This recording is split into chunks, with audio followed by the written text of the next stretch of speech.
Ministro da Indústria, Comércio e Energia, Alexandre Monteiro, que é o meu convidado neste Jornal de Domingo. Muito boa noite e obrigada pela sua disponibilidade. Boa noite. Sr. Ministro, eu começava por perguntar-lhe, o Governo acaba de anunciar essas medidas de que falei e outras mais. O gasóleo subiu neste último mês mais de 25 escudos litro, fuel também subiu, em contrapartida a gasolina e gás butano estão mais baratos. Como é que os cabo-verdianos podem sentir nos bolsos este impacto de subidas, descidas, à luz das medidas que o Governo tomou, sabendo que quando um sobe, outro desce, e há pessoas com carro a gasóleo, outros com carro a gasolina, este sentimento não é harmonioso, não é generalizado. Certo, ok. Eu agradeço a oportunidade para dar esses esclarecimentos. Antes de mais, penso que seria, para melhor entendimento, dizer que os combustíveis, ou seja, todos os países compram os combustíveis na origem pelo mesmo preço. Portanto, o que diferencia nos países em cada país são os ajustamentos que são feitos em função de custos de transporte, custos de logística de distribuição interna, os impostos também e taxas que incidem sobre os combustíveis. Portanto, não é nem o Governo, nem a ARME, nem as empresas petrolíferas que interferem na formação de preços que é feito na origem. E em relação ao caso de Cabo Verde, os ajustamentos são feitos pela ARME e com base em critérios justos e transparentes estabelecidos na lei, que é o Decreto-Lei de 19 de 2009. E, portanto, nesse ajustamento o Governo tem um âmbito de intervenção. O que é que o Governo pode fazer para reduzir os custos? Intervir nos impostos, pode também intervir nas taxas que incidem sobre os combustíveis e pode também conceder subsídios em termos de compensação das medidas de mitigação que toma. E, portanto, é isso que o Governo E estas últimas medidas que o Governo adotou para mitigar os preços vão até dezembro? Exatamente. O Governo tomou uma primeira medida no mês de março, de suspensão da aplicação do mecanismo num período de 3 meses, e tendo em conta o grau de incerteza, a guerra estava no início e não sabíamos ainda a evolução da situação, havia um cenário de esperança de resolução a curto prazo e, terminando esse período, introduzimos medidas mais estruturantes já num pressuposto de um período mais longo, o que vai até final do ano. E nessa sequência, portanto, houve já no primeiro período, dos 3 meses, portanto, foi evitado, digamos, oscilações bruscas generalizadas de todos os produtos e isso, portanto, custou, em termos de impacto de compensação pelo Estado, em 300 mil contos, que equivale, digamos, à poupança feita às famílias e às empresas que iriam suportar esse aumento nesse período. Mas as medidas continuaram e Agora, o Governo também referido, não está muito famoso em termos de finanças. A guerra na Ucrânia não tem fim à vista, ninguém sabe quando é que termina. Caso continuar por tempo indeterminado, como é que ficam essas medidas, a partir de dezembro, por exemplo? Não, as medidas vão ter de ser tomadas aos poucos. Vamos avaliar a evolução da situação. Por isso que, passados os 3 meses, nós aqui há que também esclarecer que nem todos os preços não foram congelados, foram fixados critérios. O único produto que foi congelado foi o gás butano e combustíveis para a eletricidade. Gás butano foi evitado aumentos de preços na altura, podíamos aproximar de 2.500 escudos uma garrafa de gás. Não chegamos a esse valor, até conseguimos agora descida para valores de 2.000 e perto de 2.100 escudos por uma garrafa de 12,5 kg. Assim como nos outros produtos evitamos aumentos elevados devido às medidas de mitigação feitas na altura. E o que é que acontece agora? Em relação a passar esse período e a evolução da situação, temos um único produto que tivemos, portanto, houve uma oscilação, um aumento dos produtos que são vendidos, digamos assim, na bomba, é o caso do gasóleo. Mas isso deve-se sobretudo à trajetória típica do gasóleo durante esse período. É o combustível mais usado nas guerras. Exatamente, também. é o combustível mais conectado à guerra e, portanto, há mesmo escassez do produto em várias partes do mundo. Isso suscita, digamos, ou provoca esse aumento devido ao desfazamento entre a procura e a oferta. E em relação aos combustíveis para a eletricidade, já como estavam congelados, é normal que, passado o período, entrando no preço do regime normal, haja esse incremento, mas o governo antecipadamente tomou medidas para mitigar as tarifas de eletricidade. O aumento real agora da eletricidade a quilowatt seria de 11 escudos e 87 centavos, mas as famílias vão pagar 4,75. Sim, é isso. Porque o restante vai ser assumido pelo governo. Por isso é que os aumentos, a leitura, quando se faz a leitura, portanto, isso convém também esclarecer, de 25%. Portanto, há que distinguir combustíveis que afetam diretamente o consumidor, que são vendidos, digamos, nas bombas, que é o caso, e nos postos de venda, gás, gasolina e gasóleo. Houve os gás e gasolina que tiveram descidas e o gasóleo que teve um aumento. Portanto, fica longe disso o aumento de 25%. Mas quando se inclui combustíveis para eletricidade, que teve um aumento, digamos, mais significativo, porque estava congelado. E, evidentemente, mas o governo já tinha preparado medidas de mitigação na eletricidade, porque o consumidor, digamos, não compra combustível para eletricidade, paga eletricidade consumida. Portanto, houve uma mudança de política em termos de compensação. Em vez de se compensar o produto nas empresas operadoras petrolíferas para manter o preço, deu-se a preferência de atualizar o preço do mercado e compensar o consumidor na tarifa. E a compensação conseguida. Mas esta compensação, em termos práticos, as famílias praticamente não as sentem, porque, por exemplo, eu pagava uma fatura de 4 mil e tal escudos há mais ou menos 3 ou 4 meses, agora estou a pagar quase 7 mil. Não aumentei nada dentro de casa para aumentar este consumo. Entretanto, as faturas são cada vez mais elevadas. E essas medidas de isenção afetam, sobretudo, funcionários públicos com rendimento médio, famílias com rendimento normal, porque as menos favorecidas são isentas. Não há efeito retroativo. Essas tarifas anunciadas pela ARMA é para entrar em vigor a partir de 1 de julho. Ainda não fez nenhum efeito. Só o consumidor, inclusive, começa a sentir o... Não, eu estou a falar em termos práticos, que a minha tarifa de eletricidade lá em casa só sobe, só aumenta. Bem, por causa do consumo. A última tarifa foi fixada em outubro. Depois não houve nenhuma atualização de outubro de 2010 até recente. A última feita na semana passada pela ARMA. Portanto, não houve atualização. Isso houve déficit acumulado. E se a ARMA tivesse considerado o déficit acumulado desde da última atualização, de 2021, outubro de 2021, a hoje, os aumentos seriam de 18 escudos, não 11. Está na nota explicativa da ARMA. Portanto, o governo, isso é por causa... Por cada quilowatt. Exatamente. E o governo, na política, digamos, na sequência da declaração da situação de emergencial, está expressa no documento publicado, que vai assumir, digamos, o déficit acumulado para não onerar a nova atualização. O que a ARMA fez na nova atualização é para assegurar o equilíbrio entre os novos preços dos combustíveis para não se gerar mais déficits. Mas para isso o governo compensa. Portanto, foi uma atualização de cerca de 11 escudos de aumento, e desse 11, 7 será assumido, portanto, compensado, portanto, pago pelo um desconto de acordo com a resolução publicada, que representa um impacto mensal estimado em média de 180 mil contos. E até final do ano estamos a falar 1.080.000 contos para compensação desse aumento. Vamos avaliar durante esse período.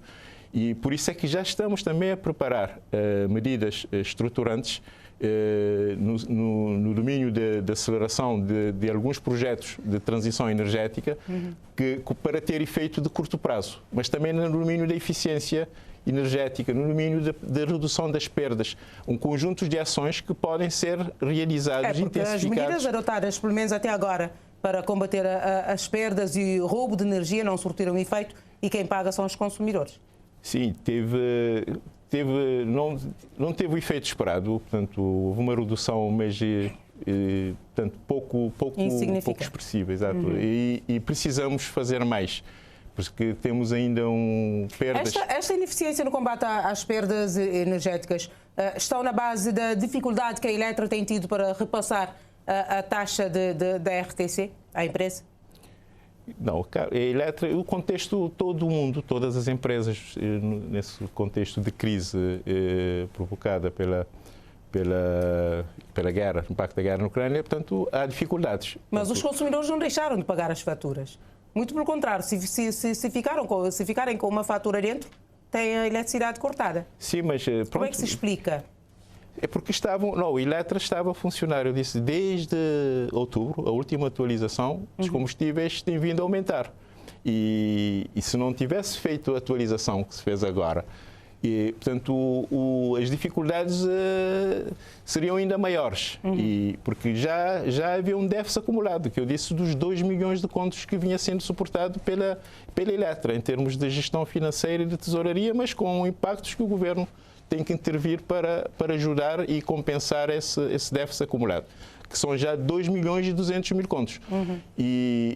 Porque o que é preciso termos em conta, que isso é válido quer para os combustíveis, quer também para a eletricidade, quando se fazem os ajustamentos ou alinhamento dos preços internos com os preços internacionais, portanto, este alinhamento é importante. Portanto, o preço interno acompanhar a evolução dos preços dos produtos energéticos a nível internacional, porque, caso contrário, pode pôr em risco a continuidade do abastecimento.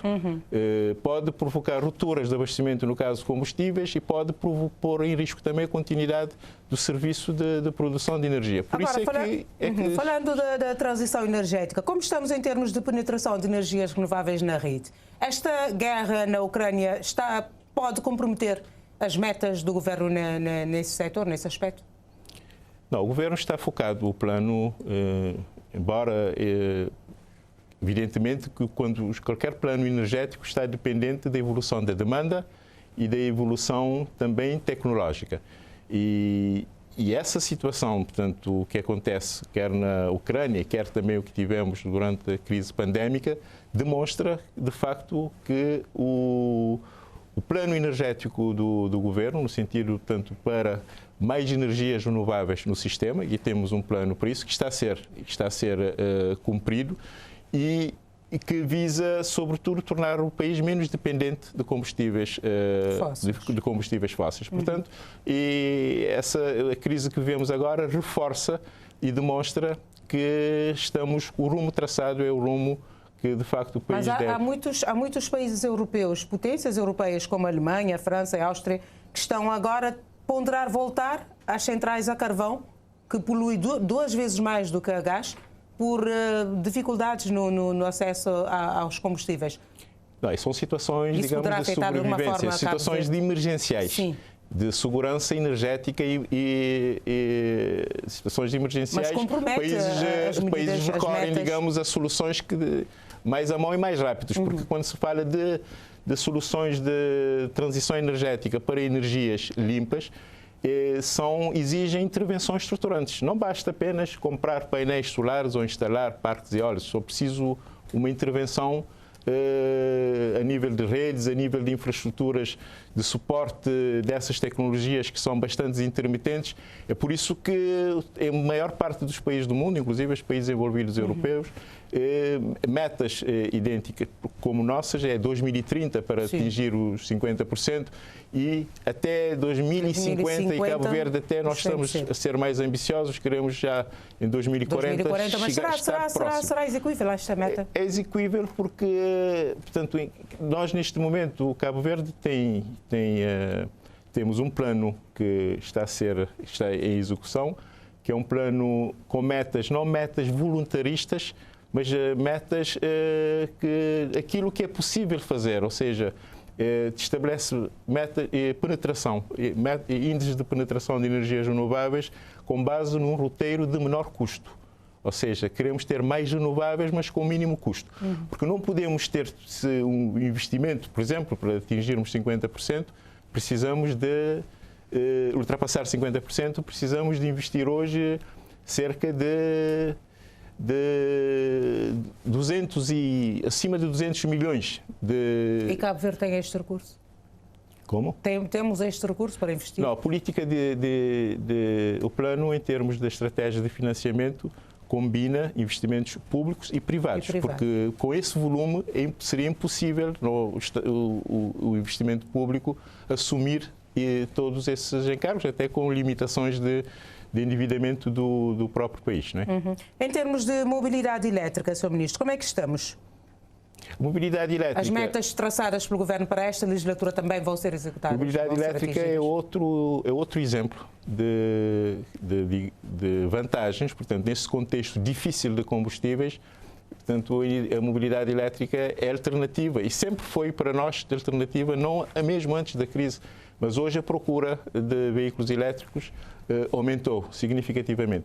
E Cabo Verde, graças ao percurso traçado e também percorrido, nos últimos 2, 3 anos, com carta de política, com plano operacional, com mobilização de recursos, com projetos de carros elétricos a funcionar, estamos hoje já em condições de dar respostas imediatas, que é uma das alternativas também de se mitigar a crise. O problema, por exemplo, da aquisição de carros elétricos em Cabo Verde são os postos de carregamento. Já estamos a trabalhar Sim, no sentido já como disse, de plano operacional conseguimos mobilizar os recursos com fundos climáticos do NAMA Facility, 7 milhões de euros, um donativo, que nos permite não só conceder incentivos na aquisição de veículos elétricos para reduzir os custos de aquisição, porque em funcionamento são muito mais económicos, mesmo com os custos de eletricidade elevados que temos no país, são mais económicos os veículos elétricos do que viaturas térmicas.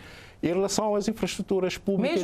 Mesmo com o custo de eletricidade que temos, sai mais barato? Com o custo anterior, antes dessa última atualização, ficava um terço e pode ficar muito mais ainda se for utilizada energia renovável solar, porque as viaturas elétricas permitem um carregamento direto do painel solar para carregar as viaturas. E muitas empresas, instituições e pessoas individualmente já estão a fazer isso. Então fica ainda com um custo 6 ou 7 vezes ainda menor. E carregamento público também já lançamos. O concurso já foi lançado para a instalação de postos de recarga em todas as ilhas do país e foi lançado na semana passada, portanto, juntamente com também a concessão, portanto, a entrega dos primeiros beneficiários, de veículos a primeiros beneficiários. Então, esta semana. Exato, no âmbito do programa, portanto, que eu referi, que tem uma componente de concessão de incentivos, componente de desenvolvimento das infraestruturas, do quadro legal, capacitação, porque há que se trabalhar em todas essas vertentes. Mas há quem diga que seria mais inteligente pensar em renovar esta frota de carros elétricos partindo dos transportes públicos. Também já está avançado o processo de projeto piloto com as duas empresas na área de transporte interurbanos. E no caso do programa de incentivo que foi aprovado pelo Governo, que já está também a ser implementado no âmbito do programa de promoção da mobilidade elétrica em Cabo Verde, concede os incentivos adicionais para também táxis e IACs, ou seja, os veículos de transportes de passageiros. Além dos incentivos concedidos generalizado em função da tipologia de veículos. Mas isto vai ser a partir de quando, estes incentivos? Já está, entrou em vigor 1 de junho, já há 2 beneficiários, já temos na semana passada, já acima de 20 candidatos e pessoas interessadas.